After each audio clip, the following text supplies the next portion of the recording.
فاسألوا أهل الذكر إن كنتم لا تعلمون۔ بسم اللہ الرحمن الرحیم۔ حدیث طیبہ میں کثرت سے رفع الیدین کی احادیث وارد ہوئی ہیں۔ امام بخاری رحمہ اللہ اور صحیح مسلم، صحیح ترمذی، ابو داود، ابن ماجہ غرض کے احادیث کی بہت ساری کتابوں میں رفع الیدین کی احادیث وارد ہوئی ہیں۔ فقہ حنفی کی روح میں رفع الیدین ممنوع کی گئی ہے، اور قانون یہ بنا ہے کہ ابتدائی اسلام میں بہت ساری چیزوں کی جواز اور احادیث میں ان کا تذکرہ ہمیں ملتا رہتا ہے۔ 100 احادیث بھی اگر کسی ایک چیز پر دلالت کرتی ہو اور اس کے بعد ایک حدیث ان کے رد میں آئے، ان کی منع میں آئے، تو وہ سارے پچھلے جتنی بھی احادیث ہے وہ سب کو منسوخ کر دیتے۔ انہی جملوں میں سے ایک نکاح متعہ ہے۔ اگر آپ دیکھیں گے تو احادیث میں نکاح متعہ آپ کو بہت ساری جگہوں پر آپ کو دکھائی دیں گے، لیکن صرف ایک لفظ پر اور ایک ہی حدیث پر ان سارے احادیثوں کو منسوخ کی گئی، اور حضور سید عالم صلی اللہ علیہ وسلم نے اس فعل سے یعنی نکاح متعہ سے منع فرمایا۔ ایسے ہی گدے کا گوشت کھانا ہوتا ہے۔ ابتدائی اسلام میں گدے کا گوشت کھلایا بھی جاتا تھا اور کھایا بھی جاتا تھا، لیکن ہوا یہ کہ بعد میں جب فتح خیبر ہوئی تو حضور نبی اکرم صلی اللہ علیہ وسلم بارک نے ان کو منع فرمایا، اور ایک حدیث ان کی منع کی ثابت ہوئی۔ انہوں نے سینکڑوں اس احادیث کو منع فرمایا جس کی جواز اور حل کی دلیل ہوتی تھی۔ اب ایک بندہ اس حل والے احادیث کو پڑھتے رہیں اور کہیں کہ بھئی متعہ، یہ دیکھو حدیث میں متعہ موجود ہے، حدیث میں یہ گدے کے گوشت کھانے کے دلائل موجود ہے، کھائے جا سکے ہیں، اور ایک حدیث جو منع کی آئی ہو اس حدیث کو وہ دکھا نہ دے یا نہ دیکھیں، تو پھر ہم ان کی حالت پر افسوسی کر سکتے ہیں۔ اللہ کے کلام میں بھی آپ دیکھیں گے ابتدائی اسلام میں شراب پینے کی اجازت تھی اور سارے لوگ پی رہے تھے، لیکن ایک ہی آیا تحریمی شراب کی نازل ہوئی، سب اس فعل کو انہوں نے منع کر دیا۔ ایسے ہی ابتدائی اسلام میں نماز کے دوران بول چال تھی، لوگ نماز پہ بھی کھڑے ہوتے اور بول چال بھی رہے تھے، آپس میں بات چیت بھی کر رہے تھے، لیکن ایک ہی نص نے ان سارے عمل کو منع کیا۔ اب اگر کوئی حضور کے وہ ما سبقہ عمل کو دیکھیں کہ نماز کے دوران آپ بول بھی رہے تھے، ارشاد بھی فرما رہے تھے، اور اس حدیث کو جو سکوت اور انصات کی حدیث ہے، اس کو اگر وہ مد نظر نہ رکھے تو میں سمجھتا ہوں کہ یہ ایک ایسی بات ہوئی کہ حل والے جو قبل از حرمت ہیں انہیں ہم دیکھ رہے ہیں۔ انہی مسائل میں ایک رفع الیدین بھی ہے۔ حضور سید عالم صلی اللہ علیہ وسلم بارک کی ابتدائی عمل رفع الیدین کی ہے،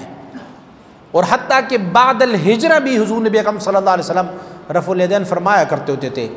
لیکن بعد میں حضور نبی اکرم صلی اللہ علیہ وسلم کی ایک حدیث نے اس ساری رفع الیدین کو منع فرمایا۔ حضور نے صحابہ کرام کو فرمایا، میں کیا دیکھ رہا ہوں کہ آپ نماز کے دوران اپنے ہاتھوں کو ایسے اٹھا رہے ہیں جیسے مست گھوڑے اپنے دموں کو ہلاتے رہتے ہیں، اور فرمایا کہ نماز سکون اور وقار کا نام ہے۔ من بعد جو صحابہ کرام رضوان اللہ علیہم اجمعین، جیسے فقیہ امت، فقیہ صحابہ حضرت عبداللہ ابن مسعود رضی اللہ تعالیٰ عنہ آپ، اور اسی طرح فقیہ ملت ایک اور بھی حضرت عبداللہ ابن عمر رضی اللہ تعالیٰ عنہ، آپ مبارک نے منع کی ان احادیث کو جمع فرما کے، اور منع کی احادیث آپ کی ثابت ہے، امام بخاری رحمہ اللہ نے بھی ذکر کی ہے، اور امام نسائی نے اور امام ترمذی نے بھی ذکر کیا ہوا ہے۔ حتیٰ کہ ہمارے فقہ حنفی کے امام حضرت امام ابو یوسف آپ فرماتے ہیں کہ حضور کی نماز کو سب سے زیادہ جو بندہ جانتا تھا اور جس نے حضور کے ساتھ سب سے زیادہ ٹائم گزارا ہے، وہ خلیفہ اول سیدنا ابو بکر صدیق رضی اللہ تعالیٰ عنہ، اور دوسرے میں خلیفہ ثانی حضرت عمر رضی اللہ تعالیٰ عنہ۔ فرماتے کوئی بھی بندہ اگر سیدنا ابو بکر اور سیدنا عمر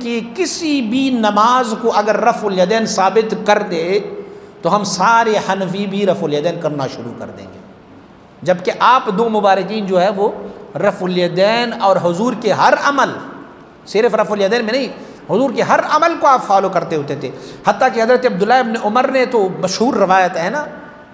مدینہ منورہ سے مکہ معظمہ جا رہے تھے اور جہاں جہاں میرے مصطفیٰ کریم صلی اللہ علیہ وسلم نے قیام کیا وہ قیام کرتے رہے، جہاں پر آپ نے نماز پڑھی وہ نماز پڑھتے رہے، حتیٰ کہ وہ مشہور واقعہ بھی ہے کہ ایک درخت کے نیچے سے حضور گزرے تھے، وہاں پر اپنے سر کو جھکایا تھا، اس زمانے میں وہ درخت وہاں موجود تھی، بعد میں وہ درخت نہیں تھی، تو تب بھی وہاں جا کے آپ نے اپنے سر کو خم دیا تھا۔ لوگوں نے پوچھا کیوں، یہاں تو کچھ بھی نہیں ہے، کہا مجھے دلیل کی ضرورت نہیں ہے، میں تو حضور کی اتباع میں جا رہا ہوں، حضور کی اتباع ہے۔ تو فلہذا اگر حضور کی آخری عمل رفع الیدین ہوتی تو پھر عبداللہ ابن عمر، عبداللہ ابن مسعود رضی اللہ تعالیٰ عنہ اور سیدنا ابوبکر صدیق اور سیدنا عمر فاروق رضی اللہ تعالیٰ عنہ، اور سب سے بڑھ کر یہ دلیل منع رفع الیدین کی ہے کہ حضرت سیدنا علی کرم اللہ وجہہ نے ارشاد فرمایا میں آپ کو حضور کی نماز کا طریقہ نہ سکھاؤں؟ صحابہ کرام نے عرض کی امیر المومنین آپ بتائیں۔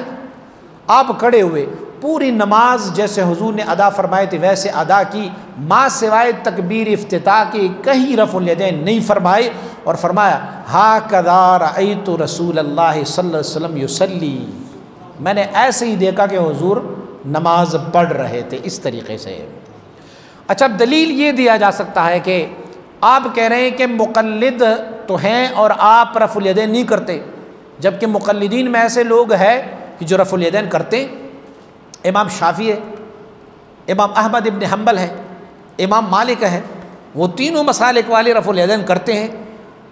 خیر تھوڑا فرق تو ہے، کچھ جو ہے وہ رکوع سے جانے سے پہلے کرتے ہیں، کچھ رکوع کے جانے کے بعد کرتے ہیں، کچھ جو ہے دوسرے رکعت میں کھڑے ہوتے کرتے ہیں، لیکن بہرحال کرتے تو ہے نا رفع الیدین۔ تو کیا ان سب کو ہم کس کیٹیگری میں ڈالیں گے؟ تو رفع الیدین اس سے ثابت نہیں ہے۔ میں کہتا ہوں کہ ہمارے فقہ کی اماموں نے اس مسئلے کو بھی واضح فرمایا ہوا ہے۔ آپ فرماتے ہیں وہ جو بزرگ روایت کرتے ہیں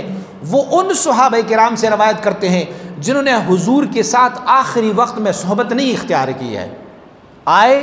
حضور کو جس حالت میں دیکھا کہ آپ رفع الیدین کرتے ہوتے تھے، اپنے علاقوں میں گئے ہیں اور آخری ایام میں انہوں نے حضور کی صحبت اختیار نہیں کی، اور اعتبار جو ہے وہ آخری عمل کے لیے ہوتا ہے۔ میں آپ کو ان صحابہ کرام کی روایت کر رہا ہوں، ان سے روایت دے رہا ہوں جنہوں نے حضور کے ساتھ آخری ایام تک زندگی گزاری ہے۔ سیدنا ابوبکر صدیق، سیدنا عمر فاروق، سیدنا عبداللہ ابن عمر، سیدنا عبداللہ ابن عباس رضی اللہ تعالی عنہم اجمعین۔ آپ مبارکین نے حضور کی فعل کو جس طرح ثابت کیا ہوا ہے نماز کا، اس میں رفع الیدین کی کوئی کنسپٹ اور نظریہ نہیں ہے۔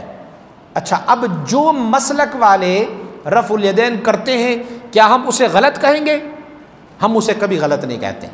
اسی لیے کہ احادیث میں ان کا بھی ایک چپٹر موجود ہے کہ حضور نے رفع الیدین فرمائی ہوئی ہے، لیکن ہم چونکہ احناف فقہ حنفی کو بلانگ کرتے ہیں، ہمارے لیے دلیل ان احادیث سے ہے کہ حضور نے آخر زمانے میں